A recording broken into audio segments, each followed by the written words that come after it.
Hey boos, in this video, I give commentary based on my opinion. Nothing is to be taken as factual. We are just here to have conversation. We don't expose and we don't sip tea on this channel. I'm giving you real talk straight, no chaser. Let's see if you can handle it.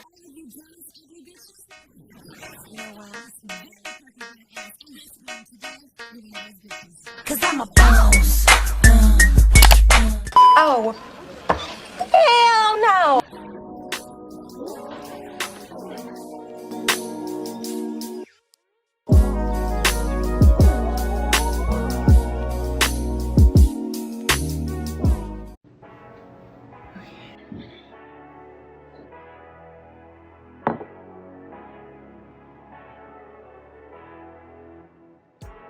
Dang, I feel this one.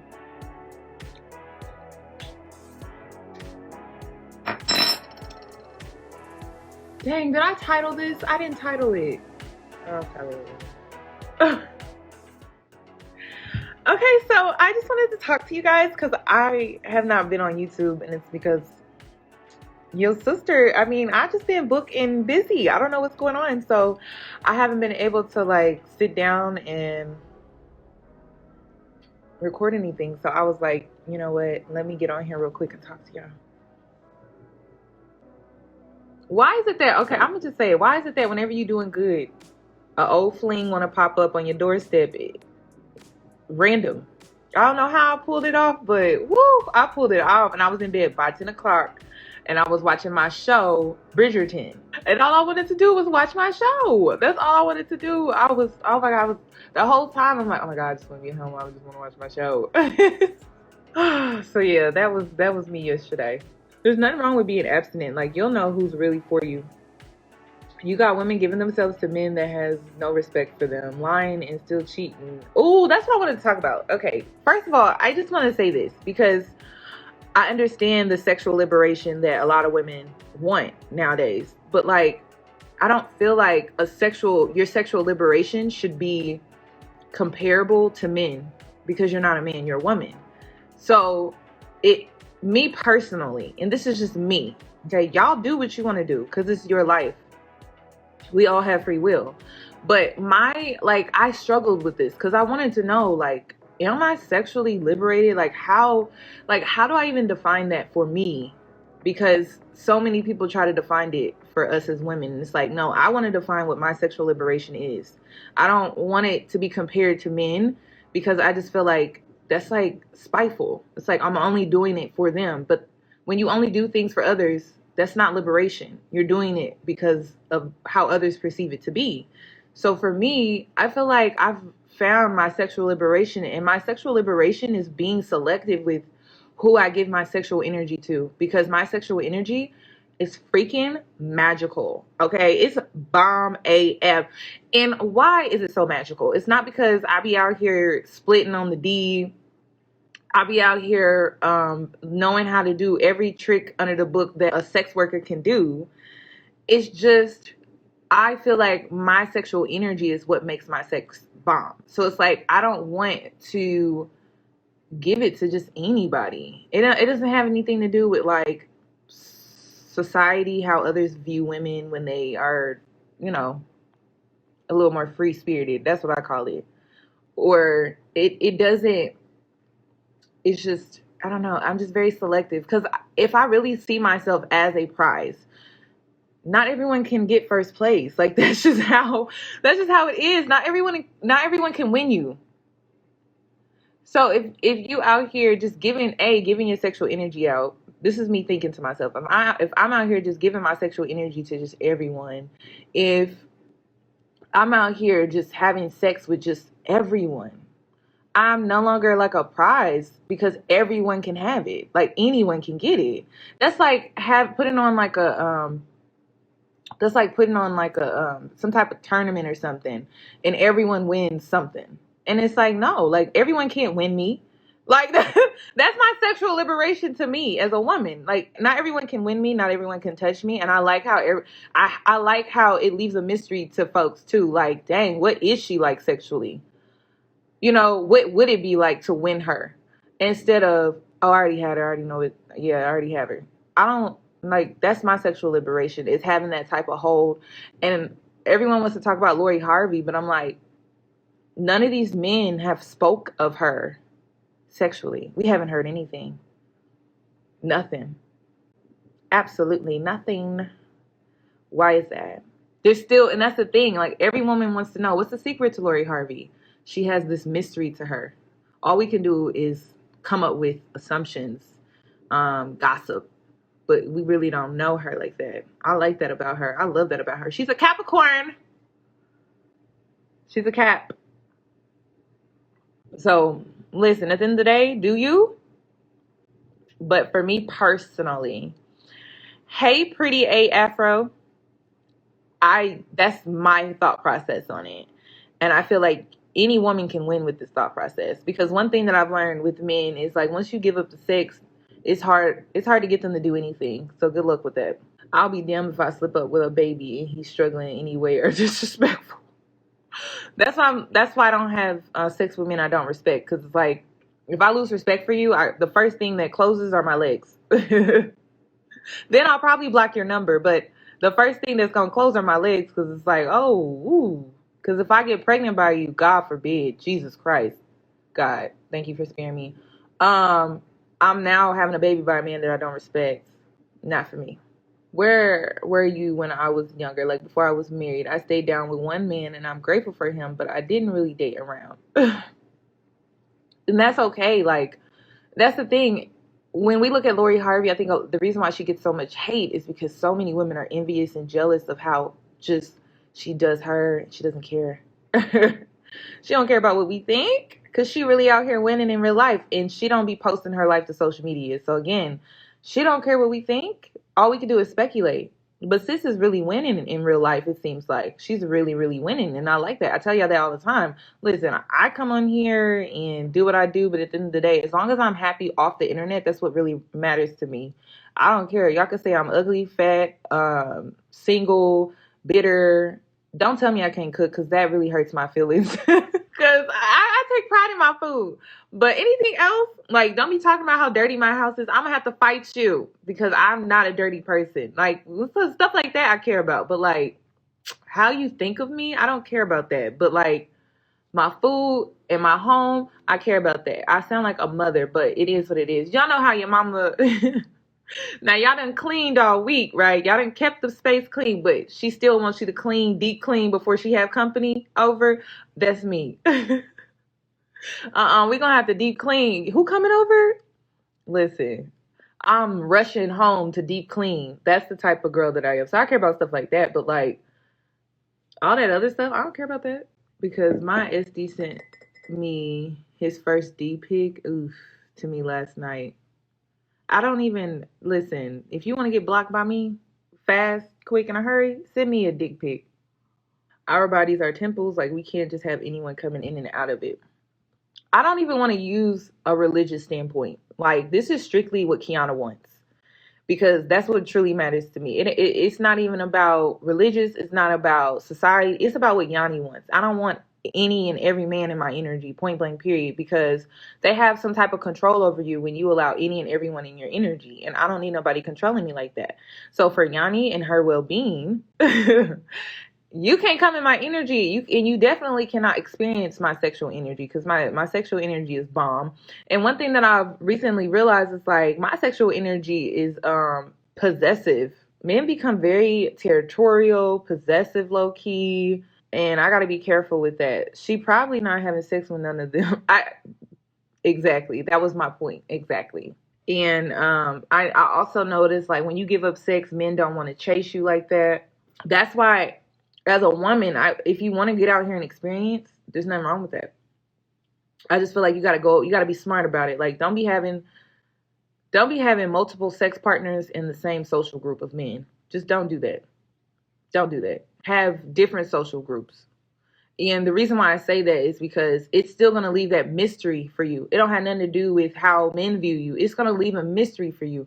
If you are having sex with 3 men, even 2 men in the same social group, you're no longer a mystery because men talk. Just like women talk, men talk. Men probably talk more than women talk. So you're giving up that one thing that leaves a mystery to them. At that point, they don't feel the need to invest in you because they don't heard everything. They don't feel the need to hear about you from their homeboy. So you're no longer seen as like this thing that they really truly feel they need to get to know because they done heard everything from their homeboy.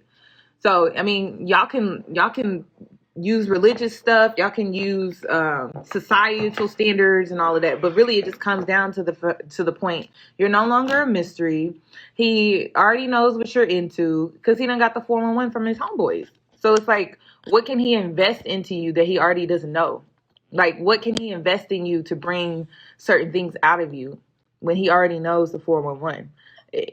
We can talk about temples, we can talk about daisies and roses and all that other type of stuff. But the game is this: if you sleeping with 3 men in his social group, he know all about you. So there's he doesn't feel the need to even try to get to know you. And then also another thing, like if your sex is bad,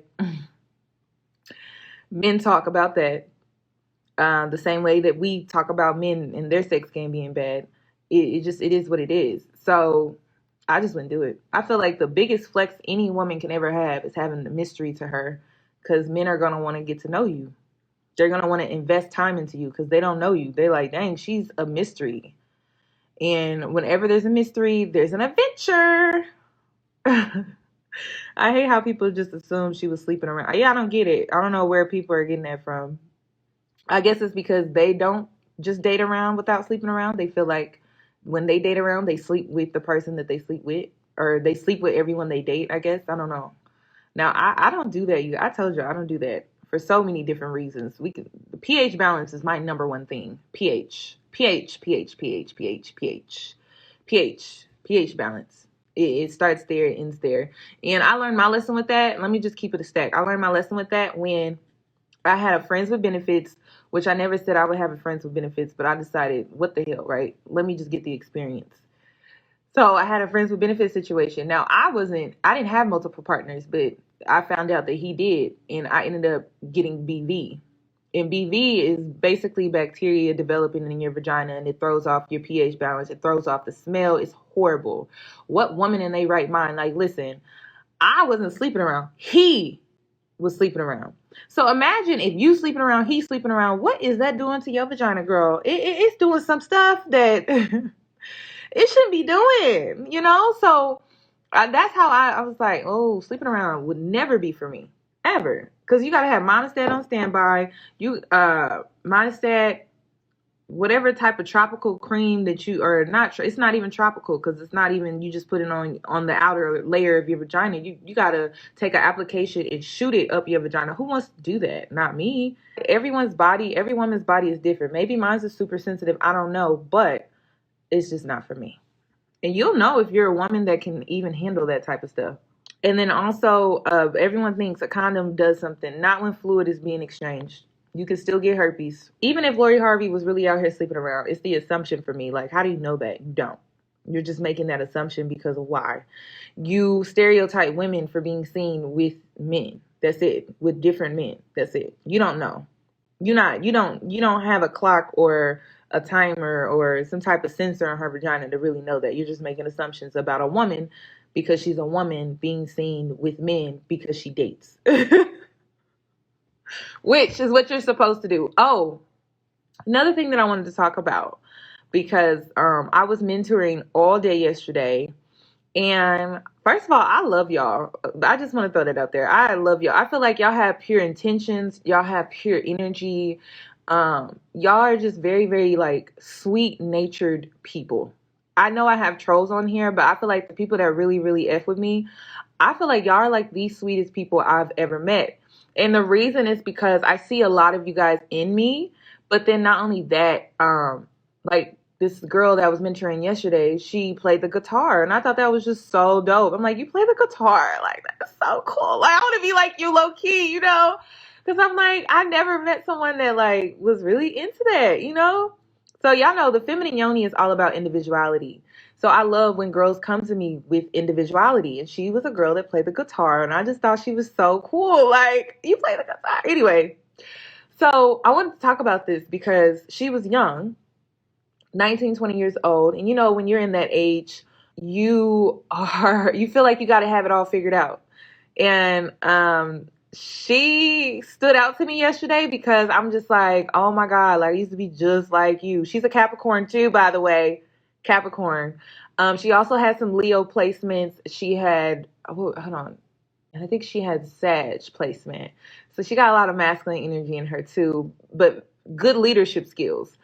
And yesterday she was just talking about how she was afraid to experiment. And what I want women to understand is, no one is saying your only form of experimenting is sex. For me personally, the number one mistake I made in my early 20s, right, was not experimenting more. And why? Because how do you know who you are as a woman if you don't have the experience? If you don't have that phase in your life where you just experimented. And it could be music, it could be a hobby, it could be art. If you are trying to tap more into your femininity, you need to create. You have to get out here and create. And you could be trash. Like, no one is saying you got to be like the best creative creator out here. Like, no, you just got to be creative so that you can bring out that femininity in you, because every woman has it. And it could be something as simple as making your room or your home more, I don't know, you being creative with your space, doing some home decor or whatever. It could be your way of self-expressing who you are as a woman, and you'll be able to tap more into your femininity. So her issue, and it wasn't even an issue, it was just she's young, and honestly, I'll say her thing was she just wanted to be where she wanted to be up here. And there was like this delay, but what she was missing was the missing pieces was just the simple fact that she needs time to experiment. She was in this space where she already felt like she had to have it figured out. But it's like you're missing out on the fun. And the fun is to get out here and experiment. I tell girls all the time, okay, you can be a virgin. No one is saying you have to lose your virginity, but get experiences with men. Don't just be sitting at home all day not doing nothing. Like, no, like go on a date. Look at dating as like a social thing. Don't look at dating as, oh, I gotta find my husband. Like, no, like socialize. Get these experiences with men. Like, go out on a date with a guy just to go out on a date and never talk to him again. Like, socialize with people, and socialize with men. You need the experience of socializing and having interactions with men. The more you stay at home, the more you don't put yourself out here and just simply socialize, the more you're going to miss out on experiences. And if you guys watch Bridgerton on Netflix, it teaches you what courtship looks like.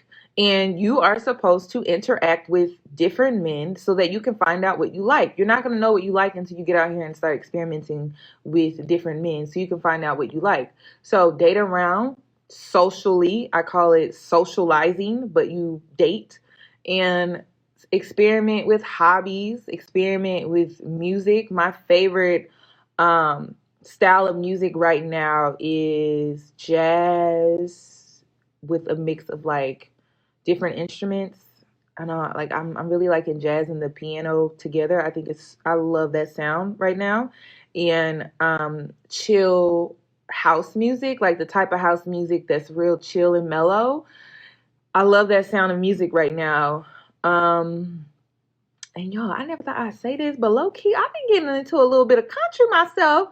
Just a little bit, just a little bit of country music. I've been getting into a little country music. Painting is another thing. Also, right now, when it comes to my dating life, I've been experimenting with like just interacting with different type of men. I'm trying to think what else. Just experiment, you guys. Like I don't know how else to explain it, because it's like, how else are you gonna know what you like and what you don't like if you don't try it at least once? Like, go out here and sample some things. You know what I'm saying? That's what your phase should be about when you're in that arena of being like 19, 20, even 18, from 18 to you're through. I would say this is when you should eventually try to have it semi figured out. Like, if you put in the work between 18 through, I would say like 25, 26, by the time you're like in your late 20s, you'll start to pick up on things that you know who you are. you'll start to pick up on things, and you'll start to transition into this woman of being, meaning like you know who you are, you know who you're becoming, because you have went through this phase where you just experimented and you just kept experimenting.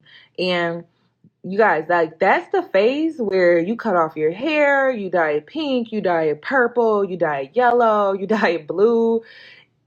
Do something drastic, like do the most drastic things that you can think of, but be smart about it. Like, don't get pregnant, don't get no STD, don't ruin your future, but like have fun. Stop saying, oh, I would never do that, or I would. You don't know what you're gonna do until you at least try it once. At least try it once. You may end up liking it. And a lot of our identities are shaped by our families.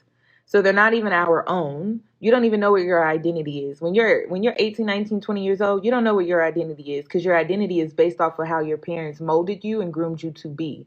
So you can take those principles, morals, and values with you, because I'm not saying ditch that.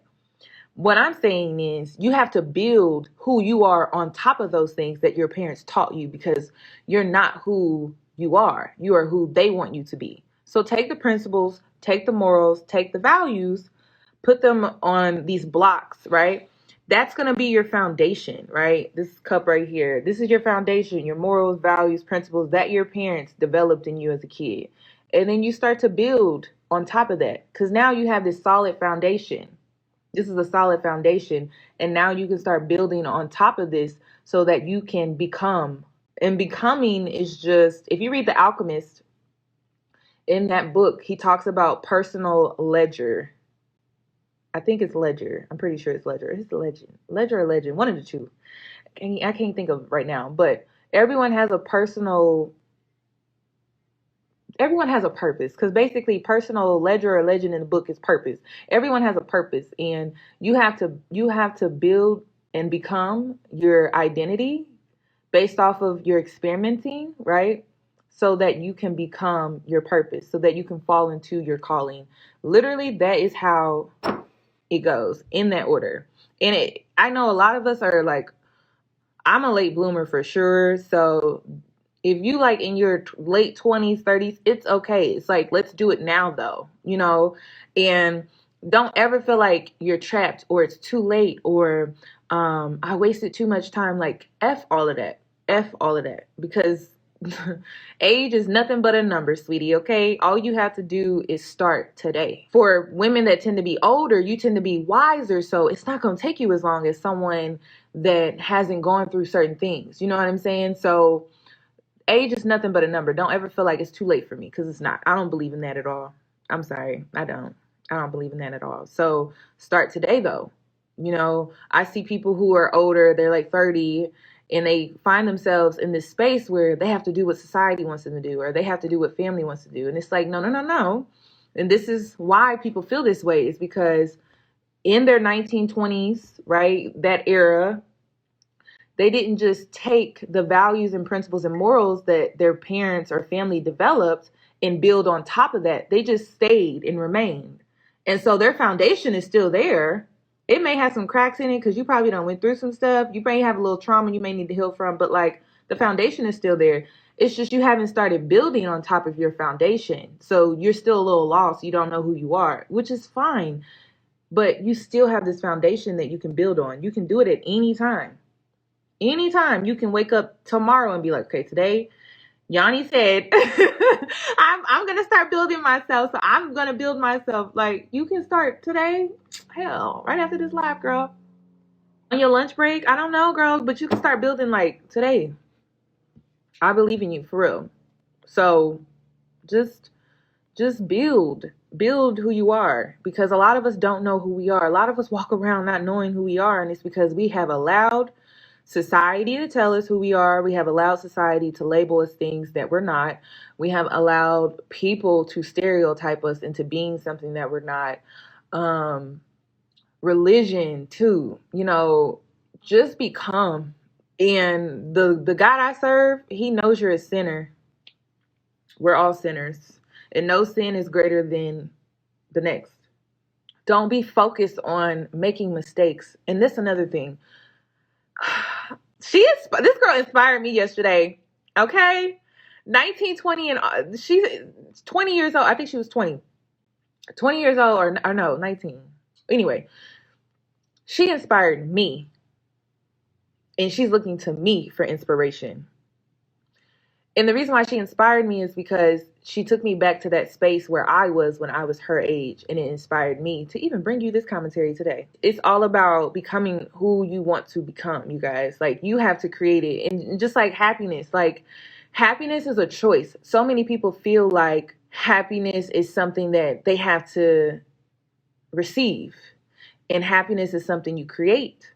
This is why the feminine yoni to me is so like, it's so important to me, because it's so much deeper than a dress and makeup, you guys. I can't tell you that.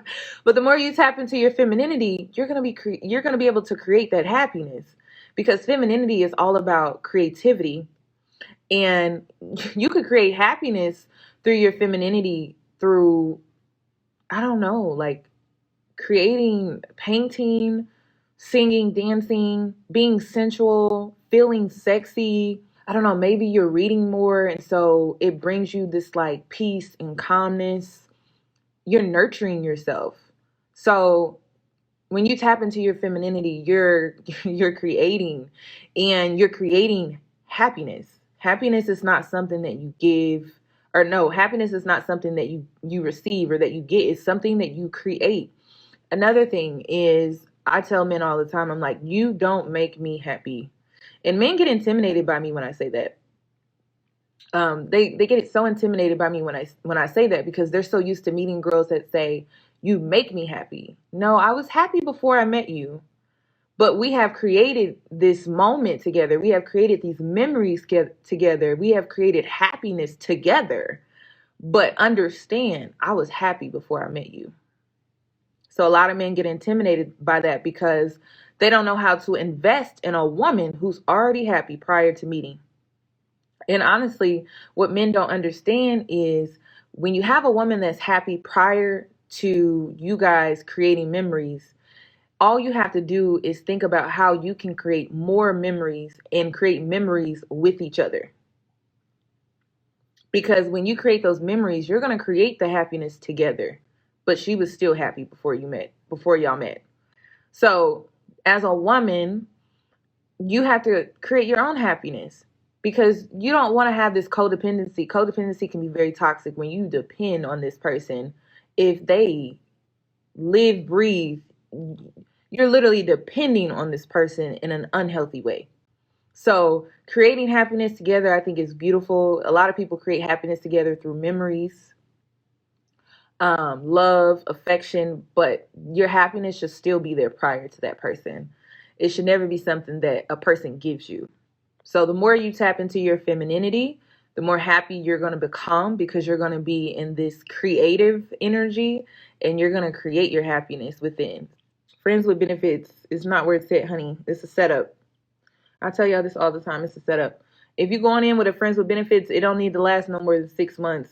And 6 months is pushing it. Anything beyond that, you may have to get a new friends with benefits, but you can't just keep the same friends with benefits. 6 months is pushing it. 3 months, I would say 3 months, you're good. Then move on to somebody else, get you a different friends with benefits. You don't keep the same friends with benefits. And I know the sex probably is good, but when the sex is good and you effing them for longer than 3 to 6 months, you're developing feelings, and you shouldn't do that, because it's just friends with benefits. It's casual sex, right? So don't do that. Honestly, in my world, no friends with benefits. In your world, if you up to it, just telling you what it is, sis. 3 months max. 6 months, you're pushing it, hon. And if the sex is good, you're gonna get feelings. And you can't catch feelings with friends with benefits. Catching feelings with friends with benefits, that's a mistake. You playing yourself when you do that. So 3 months max, 6 months. No, 3 months max to me. 6 months, you're pushing it. You're pushing it. And you don't play yourself like that. I'm 28. It's coming. Wait, why do I have to act like the nigga in the situation? Because men are detached emotionally. So when I say you not acting like a man, you're just detaching your emotions. Men are so good at this. They know how to keep their emotions in check. They know how to detach themselves from a woman emotionally. Women, we don't know how to really do that because naturally we're nurturers. So we will somehow find a connection in someone and become emotionally attached because we're nurturers. That's what nurturers do. But men, when you act like a ninja, I'm basically just saying you're detaching yourself emotionally from the person, which is harder to do when you're a woman because you're going to get something that is so natural for you, which is being a nurturer, connecting with people. That's what I mean. I'm not saying actually go out here and think like a man, act like a lady. That's not what I'm saying, honey. You should always carry yourself like a woman. You should always carry yourself like a lady. But when it comes to that type of situation, detach yourself. Just detach yourself. So act like a nigga in that setting. You know what I'm saying? Like detach yourself. Act like a fuck boy, basically. Detach your emotions, but carry yourself like a lady. You get what I'm saying? Don't be out here thinking like men either, because if you think like a man, you're gonna get your feelings hurt. Why? Because if you're a woman and you're trying to think like a man, you're gonna hurt your own feelings because you were never meant to think like a man. You were meant to think like a woman. But in a situation when it comes to friends with benefits and acting like a ninja, only dealing with that man for like 3 months, that's what men do. They deal with a girl for like 3 months, get tired of her, and move on to somebody else. That's the energy you need to be in. You don't need to be in your feminine energy when it comes to sex and you're not trying to become emotionally attached. You need to be in your masculine energy where you don't have any attachments. I think this new generation, everybody does situationships. And listen, situationships are the devil. Situationships are the devil. Listen, I've been in so many situationships. I done lost count at this point. I don't know if I've been in a relationship with these people or if I've been in a situationship with these people. And listen, y'all be putting situationships on y'all Instagram accounts, Facebook accounts. That's a no-go, honey. And this is another thing. When you post a man to your social media, he automatically think he got you. You ain't going nowhere. She done put me on social media. Oh, she ain't going nowhere. She likes me. So he gonna put you through hell. That's why a mystery, honey. Make these men really work for you. Make these men really work to get to know you. Y'all be giving them the blueprint, the layout. Y'all be giving them a whole map to follow. Don't do that. Be selective about the things that you post on social media too. That's why I made me a fake account. I got this one. This is my business account. And then I got a personal one. Which one you think I'm giving out to people? Men. The personal one. The one where I got mommy and daddy on there. Because it surely ain't this one, especially after the last few lives I done had. Oh, no. Now, my auntie, she do follow me on this page, but she follow me because she really with you know what I'm saying? She's a Sagittarius. She really with my commentary on here. So she can follow me. Now, my brothers, they follow this page too, but they be getting blocked from time to time on my Instagram story. Like, if I'm posting some sexual stuff, I'll go and block them for the day, and then I'll have to go back and unblock them. Listen. You play your cards correctly. Okay. Now, my lies, listen, that's another thing. I'm a very sexual person. I talk about sex all the time because it's natural. Everybody's having sex. Get over it. And if you're not having sex, good for you. No, like seriously, good for you because you're practicing discipline. Not too many people have that nowadays, but sex is natural. So get over it. Okay. Ain't nothing to be afraid of.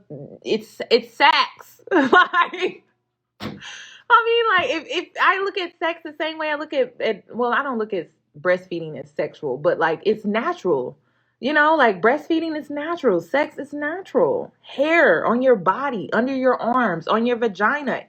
It's natural. Acne, it's natural. It's all natural to me. So I don't know. This is my Gemini coming out in me right now. I just feel it's natural. It's my hippie side. It's natural as hell. Like, get over it. Get over yourself. Masturbation, some may say it's not natural, but to me, it's natural. Like, how do you not touch yourself? That's crazy to me. Cellulite, stretch marks, natural. I don't know. Gaps in the teeth, natural. It's all the same to me. That's how I look at sex. Also, nudity. To me, it could be looked at in so many different ways, not just sexually for me. I've seen nudity in an art form. I can look at nudity in art, in like an artsy type of way. Some people just look at nudity like, oh, she's selling sex. It's sex. It's sex. It's sex. Sometimes it is. Sometimes it's not. I don't know. It's just how I look at things, but it's like people are afraid to talk about this stuff, and it's like get over yourself. Like, listen, everybody is out here having. Well, not everybody's out here having sex, but like the majority of society is having sex. The majority of people get hair under their armpits. They get hair on their vagina. They get hair on their upper lip. They got hair on their face. Okay, they got stretch marks. They got cellulite. Get over it. That's how I see it. Just get over it. Today I'm drinking coffee. Just so y'all know.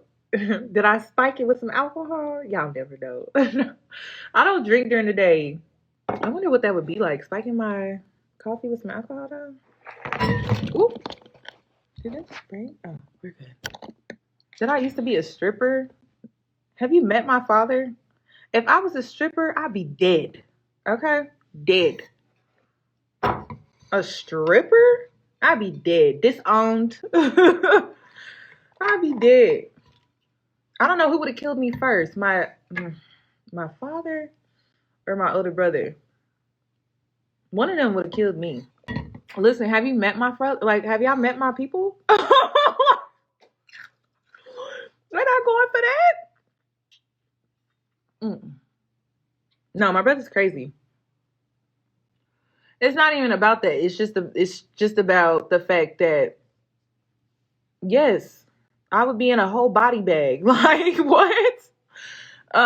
It's just the simple fact that I have too many men in my life to where I shouldn't have to do that. Not every woman has that privilege. That's why I don't judge women who do. But me, no. Sorry. That's why I don't have a sugar daddy, because I know I can just go to my daddy and ask him for some money. Or I can go to my older brother and ask him for some money. Oh, you know what? I got some rich friends too. I can go ask them for some money. But stripping is something that I just don't have to do because I'm blessed. I'm privileged too. So I don't judge women for doing it because not everyone has the privilege of having a father, a brother, an uncle, just a man in their corner really looking out for them. Not every woman has that. So I feel like it's so easy to judge a woman who strips. You don't know her life. And I know plenty of strippers that are in school too. I know plenty of strippers that are out here starting businesses too. I know plenty of strippers out here that are doing a lot of great things now that I really think about it. So don't judge. As someone who has multiple SD, I haven't done anything sexual with them. This is true. Yeah, they be out here just working, doing what they gotta do. How about OnlyFans? What are your thoughts? I don't have an OnlyFans because my brother told me it's not a good idea. And it's because socially, even if I wasn't on there taking pictures of my body like that, which I don't care to show the world my body like that. But it's just not a good look. And I'm trying to date. This is another thing. I'm trying to be serious with my dating. So for me to be serious with my dating, I have to take it very seriously. I have to take my image and how I present myself to social media seriously. So I don't have an OnlyFans or fans only or whatever the hell it's called. OnlyFans. I don't have that. Another thing, because I know I'm gonna get this, is some women feel like saying that, like, oh, my brothers would kill me or my daddy would kill me, put me in a body bag or whatever like that. Some would say like, oh, that's hypermasculinity. It's not. Listen, as a woman, you either want protection from a man or you don't. And if you want protection from a man, it comes with leadership rules that you have to follow because this person is offering A, protection, B, leadership. So if you're trying to have one foot in and one foot out, it's not going to work. You don't respect him as a man. You don't respect his masculinity. So because I respect these men, they offer protection. I'm going to follow their leadership. If they're saying something is not good for me and they're offering me protection, then I'm going to take their leadership on that because I respect them. You know what I'm saying? Some women feel like it's, a man should. I told y'all what my generational curse was. There's a lot of generational curses in my family. We can start with teenage pregnancy. Listen, when I turned 16 years old, you know what my daddy told me? He said, now, kid, he called me a kid. He said, kid, he said, you got two ways you can go. Now, you can get a D1 scholarship or you can get pregnant. And then he handed me keys to my car that he bought me. And that's what he told me. So I was a virgin. Like, I didn't have sex because I was scared. Like, I was literally scared. I'm like, this man done scared me into he thinks I'm gonna get pregnant. But when in reality, every woman in my family, listen, I'm the first woman in my family to make it to this age with no kids and not married. They all married young. They either had kids young and married young. I'm the first one in my family to not have no kids, not be married young at my age, and to be in shape.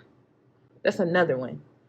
So I have broke so many curses. I don't think people understand that. Like, this is so real for me. Like, it's serious. I go to the gym now because I'm just like, well, I need to be in here because I gotta continue this generational curse. We gotta see this through. So I'm the first one in my every woman in my family pregnant at 16, 17. Even my mother. A lot of people don't, but my mama, she graduated college. She got her degree, but my mama got pregnant young too. My grandmother, all of them. All of them. So that's why I say, like, be the example, not be the example, but be the change you want to see. Like, don't rely on other people. Like, you be the change because you have the power to change it, but you need to tap into your femininity so you can create the change. But yeah, be the change you want to see. So yeah, my dad, he handed me my car when I was 16. He said, you got 2 paths. He was scaring the hell out of me. He said, and I did. I got my D1 scholarship, but that still wasn't the path that I was supposed to take. So I did get the D1 scholarship, but that wasn't the path I was supposed to take this path. But the path he had in his mind was D1 scholarship. So that's what he told me. And he just handed me the keys to my car. I'll never forget it. But in that moment, when I look back now, I'm like, dang, that was like a serious moment there. Oh my God. And I'll never forget, when I went to my first house party, there was so many drugs there. People were having sex. And, back then, when you did the right thing, it was considered corny. Or when you weren't participating in drugs and sex, you were corny. You were whack. But I didn't care about that. I was always my own person. So I had to deal with that too.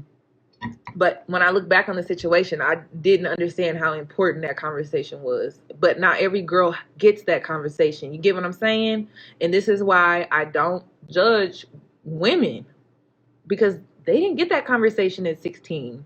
My dad was there and he was able to give me that conversation. So all these black men on YouTube that be giving commentary about single mothers and black women having babies out of wedlock. Can we talk about the absent fathers that are not there to give their daughters that conversation that my daddy gave me? And my daddy wasn't perfect. Not by a long shot. He didn't have a daddy, so he didn't have somebody to teach him how to be a father. So he did the best that he could. But can we talk about how fathers not even trying? Like, sperm donors not even trying? At least trying. You know what I'm saying? Because that's all my daddy did. Every day he woke up, he tried. Because he didn't know how. So when men use that as an excuse, it's whack, it's poor. You're not going to know how to do a lot of things in your life. I didn't know how to do YouTube.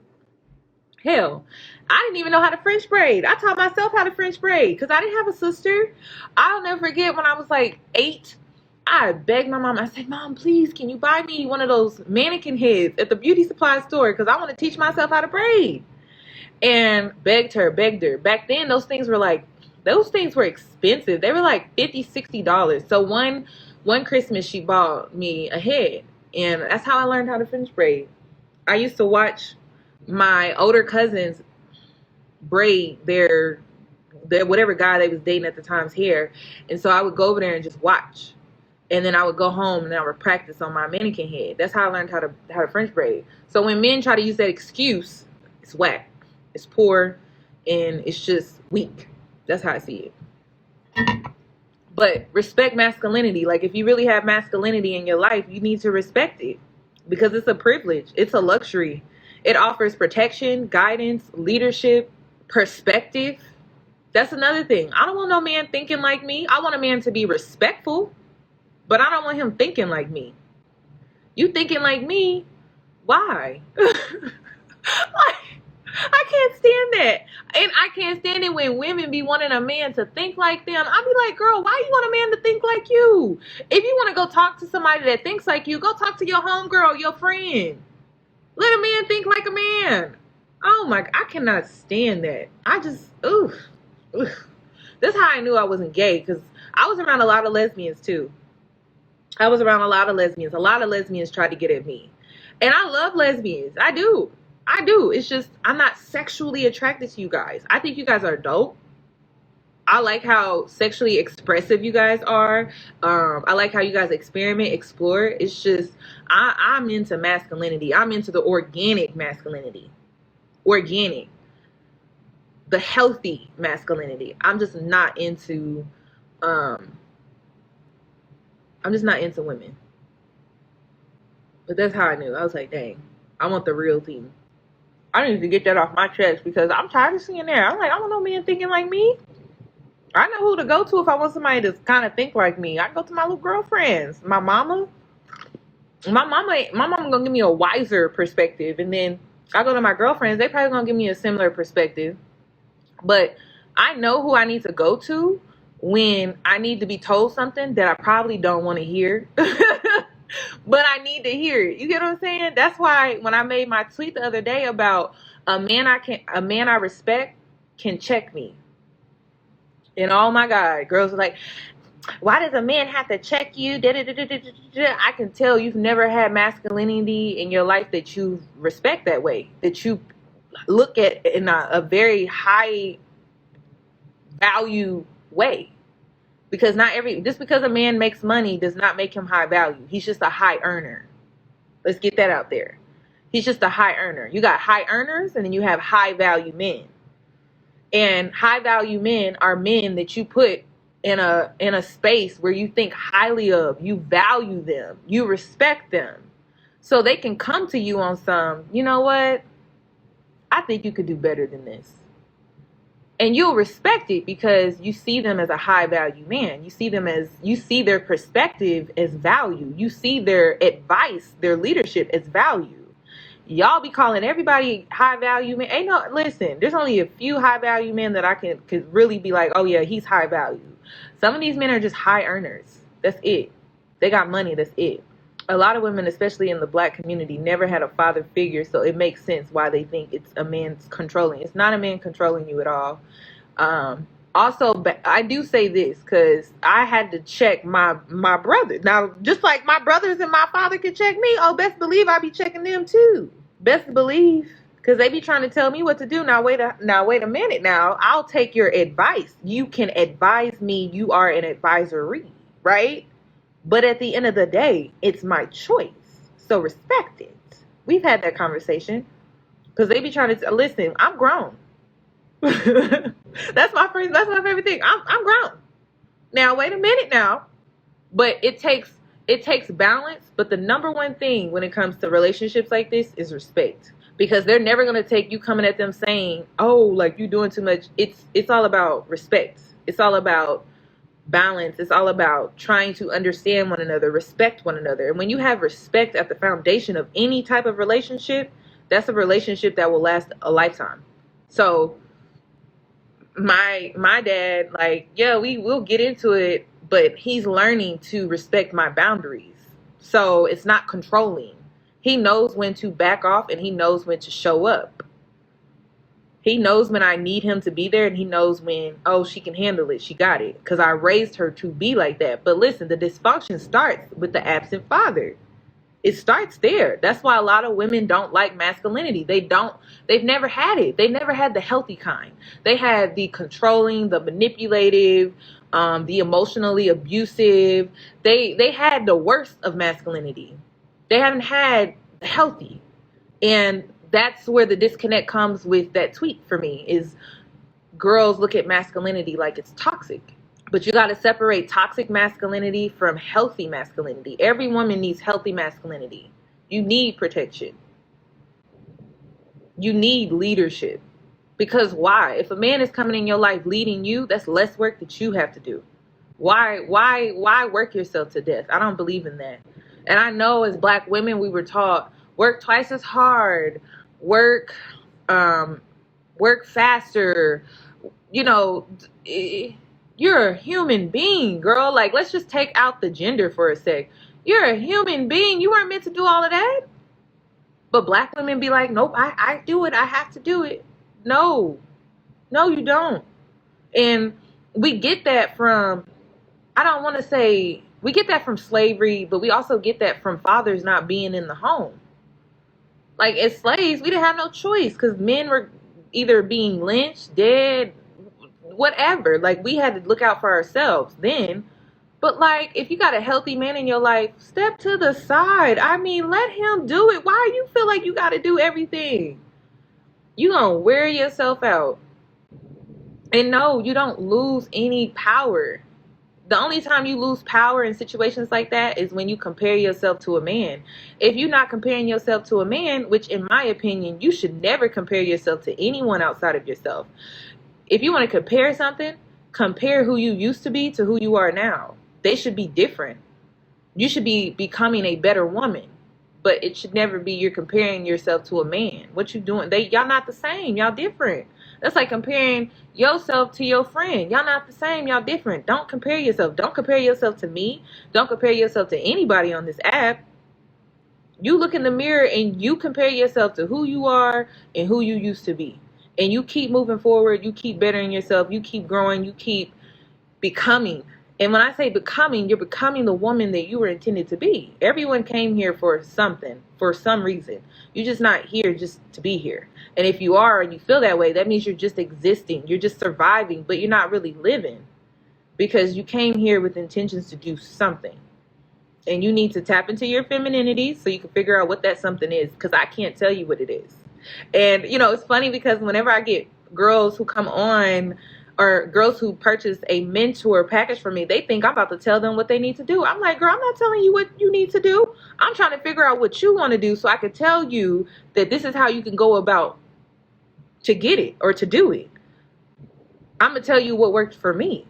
But I'm not about to sit up here and tell you what it is because I don't know. Now, God created you and he created me. What I was called here to do looks completely different than what you was called here to do. So I can't tell you what to do. I don't give out rules, guidelines, and regulations. And then another thing, I see the beauty in mistakes and I see the beauty in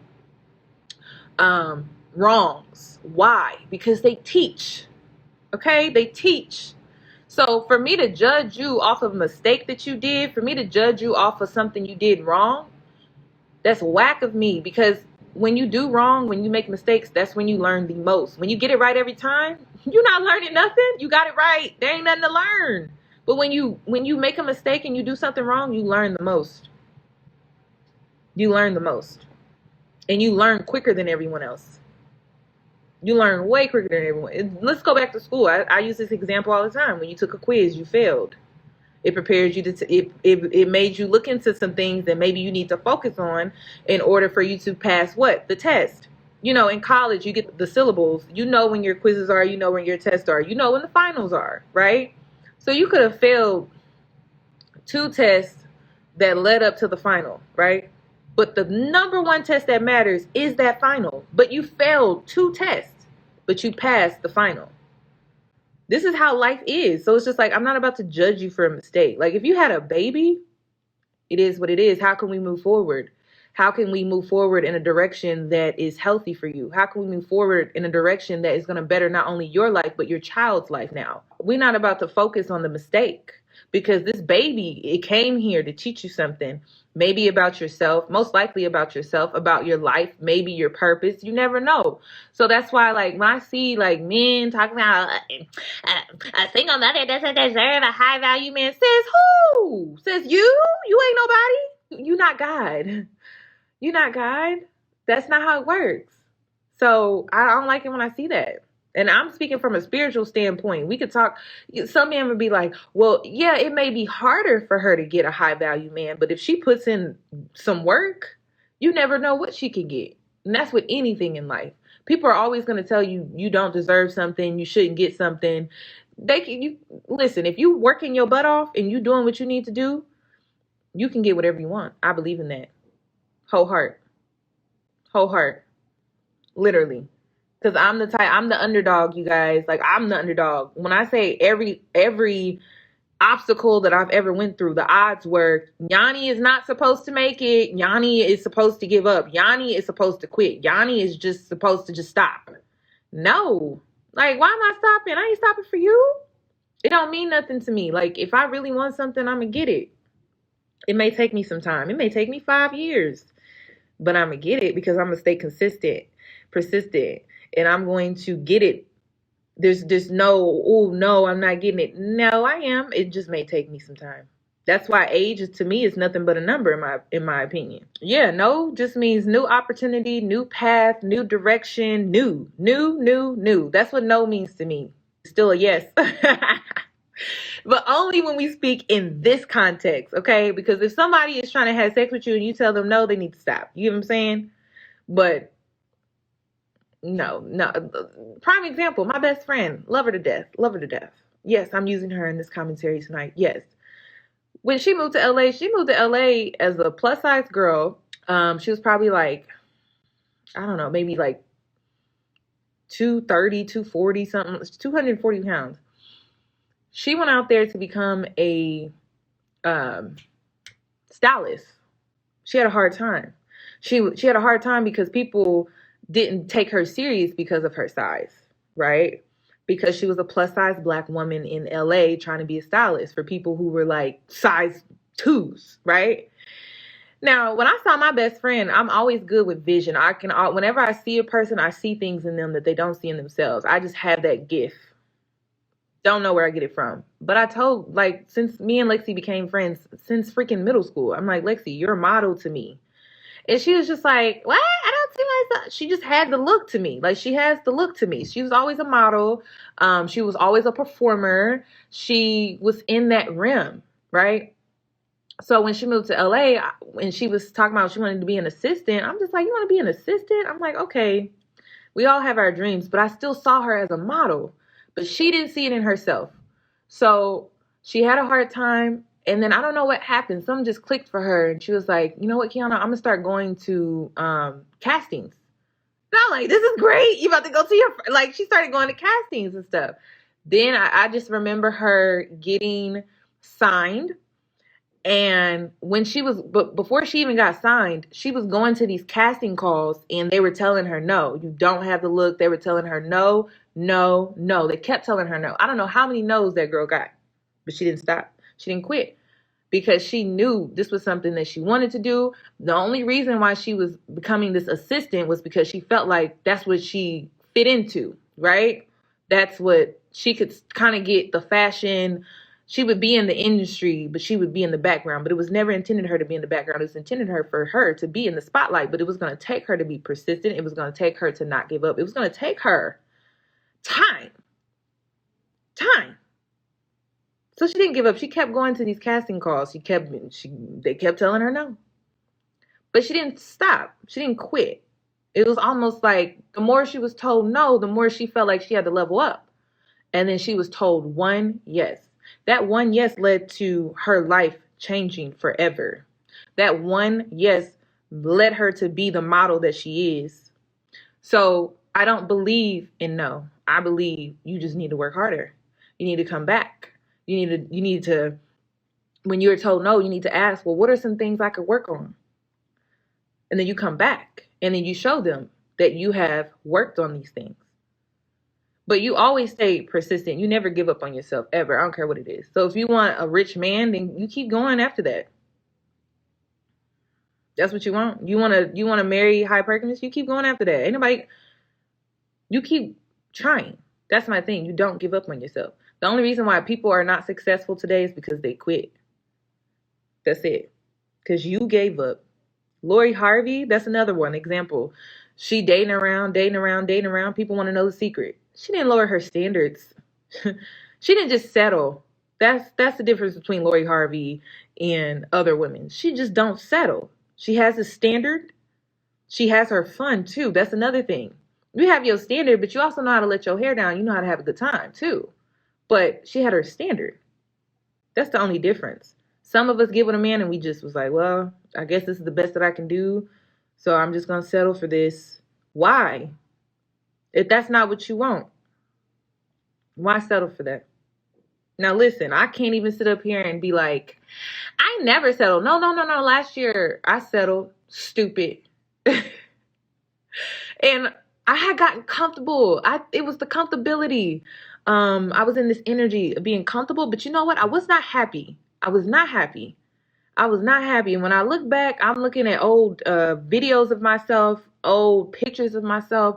In my eyes, I can tell, Yoni, you wasn't happy. You really wasn't. I'm happy as hell right now. But when I look back through my camera roll in my phone and I'm looking at it, I'm like, dang, I was so like low key sad. I was not happy. I was not happy. And it was because I had gotten to this place where I was comfortable and I kind of had settled in this energy, and I stayed too long. I never stay down too long because I stayed way too long. But you know what? That was a journey. That was a phase in my life that I needed because it woke me the hell up, sis. And that's the thing about mistakes. And that's the thing about life is sometimes you'll be in spaces within your life that you needed. Even though it hurt, it hurt, it hurt. Oh, girl, it hurt. But you needed it. You needed it because it woke you the hell up. It woke you the hell, girl. It woke me up. I said, "Girl, you, what was you thinking?" That's why it's like I cannot judge people for going through things. So many people want to be perfect. Listen, when I give my commentary, I'm giving the commentary based off of what I've learned, my experiences, my mistakes. Though every commentary I've ever given, mistakes. It ain't because I got it right. It's because I got it wrong. So I'm like, you know what? Let me at least teach this because I got it wrong. And that's all an alchemist is. An alchemist is a person that learns through the different trials and tribulations of life. But at the end of the day, even he had to make the mistake in order to be the alchemist. So that's why, like I read, and this is another thing, I read The Alchemist before, but I was so like not in a space of being able to really take in the literature. So now I'm rereading it and it's just like, it's giving me so much life because it's just like, oh my God, I did not catch all of this when I read it the first time. That's why I like to read books over and over again because like certain messages, they come to you differently. Because the first time I read it, I was going through a heartbreak and it helped me get through that. But like, I wasn't getting it. I wasn't getting it. Now I'm in a better space and I'm reading the literature and I'm like, oh my God, like this is life. I'm over here crying reading this shit. Like, I'm like, oh my God, like I can relate to this so much. And it's because I think I'm in a healing place. So it's like, oh, I can take in this literature and it makes so much sense. Like, it's like really resonating with me and where I am in life. And coming out of that situation or phase to now, and I'm like, wow, I feel like I'm becoming the alchemist with my commentary because I'm like, dang, that experience really woke me up. So please understand that when you go through things, it was intended. It doesn't matter how bad it is. It could be death. It could be a health condition. It can even be something as serious as cancer, you guys, getting cancer. And you know, when I watched my cousin die, pass, that was like the hardest thing I think I ever witnessed. But she left so many like pebbles. She left so many like gems, just how she handled the situation, like the process and watching her go through the process. And I'm like, how can you be such a strong person to like really go through something like that? And let me tell you something, like I swear, like the toughest soldiers go through the most. And you're not given those type of lessons. They're not given to people that are weak. They're given to people that are very strong and can withstand the thing that they may be going through. If I live a regular smegular life, which I don't think there's anything wrong with that, I just feel like I'm not living up to my fullest potential. If I say I'm gonna do something, I'm gonna try to master it. I'm not just gonna try to do it. I'm like, no, I gotta master it. It's like, and then once I master it, then I move on to something else. And then I just keep cycling through life like that because that's me living my fullest potential in everything that I do. And my mastering isn't perfect, but it's perfect for me in my life. Somebody else could master it and do way better than me. You know what I'm saying? But I mastered it in my life. So that's me living up to my fullest potential. But so many people compare. And then some people compare so much to where, I'm not even going to try because this person is doing so well. Why even try? I'm never going to live up to what they're doing. It literally be like that sometimes. And I cannot stand that. I'm like, girl, if you don't just throw yourself out there. I was telling one of my mentees the other day, I'm like, girl, you don't know what you can do unless you try. And you always gonna think. You don't want to be 50, 60 years old wishing you would have done something and now you can't do it, maybe physically or something like that. And now you sitting here wishing you would have. Now you have all of this regret. When I get old, I don't want to have no regrets. I want to have stories. I want to have memories. That's it. I want to have stories and memories that I can share with people. I don't want to be like, oh, I wish I would have did. I don't want that. I don't want that type of guilt, that type of regret ever. Because I didn't live, I just survived. I'm going to literally push myself and keep going. Yes, keep going up. Keep climbing the ladder. And listen, the ladder can be as long as you want it to be. That's the beauty in life. Like, literally, sky is the limit.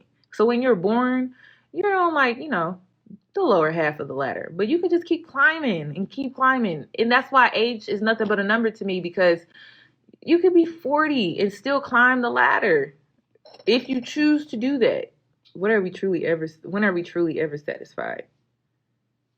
I feel like you'll have moments of satisfaction. But being the type of person that I am, I get bored. So I may be satisfied momentarily, but we got to move on to something else. I'm like, yeah, this is cool. I need something else that can challenge me. Because if not, I'm just surviving. I'm not living. And challenges are fun to me. I love challenges because it makes life exciting. It's like when you stop challenging yourself, I get bored. That's why I don't even watch TV no more. Because like as a kid, I done watched everything I think I could possibly see. At this point, I don't like watching TV. I just don't like it. I like watching certain shows and movies, but it gotta be good writing. Like Lovecraft Country. Oh, I was here for that because it was good writing. It was good acting. It was a good show. I didn't feel like I was wasting my life. I cannot stand reality TV because I'm like, I done seen it before. I done seen these people argue, fight, sleep with such and such man. I done seen this girl act ratchet. I'm over it. I watched Charm School. I done seen it before. I done watched Bad Girls Club. I was into all of that type of stuff. But if I see it now, it's just, I don't have the same interest anymore. So I don't be watching TV like that. I don't watch the news because they be manipulating on the news too, the media. So I just like expanding my mind in other ways outside of TV, if that makes sense. I don't be watching TV. But I did tune in for Bridgerton. I do tune in for certain shows that people talk about and Bridgerton is a good show to watch if you're trying to date. Then you know how to date. You know how to carry yourself. Some things I want you guys to look at. And this is why I'm telling you guys, get out here and experiment. I just had to get this real quick. Yo, that's my brother. If you don't know, that's who he is. Look out for how she was mad at her mom because she didn't have certain experiences. There were things that her mom didn't teach her, and she was mad at her for that. And it's because this girl, she grew up sheltered. She was sheltered. She didn't have much experience, and her mom didn't teach her about sex. But now that I think about it, if it wasn't for like porn, if it wasn't for sexual conversations that you had with men and things like that, I would have been lost too. Now that I really think about it, like she didn't even know what sperm was. How the hell you don't know what sperm is? But now that I think about it, my mama didn't teach me about sperm. Well, I learned about sperm, sex ed, I guess. But I felt bad for the girl. I was like, girl, you had to go talk to your maid and get advice about how sex works. Your mama didn't tell you, but there's a lot of girls like that. That's why I'm telling you guys, get out here and socialize with men. Not have sex with them, but like have interactions with them. It's about the interactions. It's about the exchange. It doesn't have to be sexual because you don't want to be her. You don't want to be married to a man. And there's just so much that you don't know. And it's because you don't have those interactions with men. So that's one thing I want you guys to look out for. And then just like the whole process of courtship and what it means, what it looks like. It's a really good show when you look at it from that perspective. Also, the trauma. I should do a YouTube video about this, but the trauma that the Duke had and how it was affecting his marriage. That's why marriage can be trash. If you get into a marriage with a person and they have trauma that they haven't worked on, oh my gosh. I have to come back on here and finish this up because Instagram is cutting me off and I want to get this out, but we got to talk about the dude.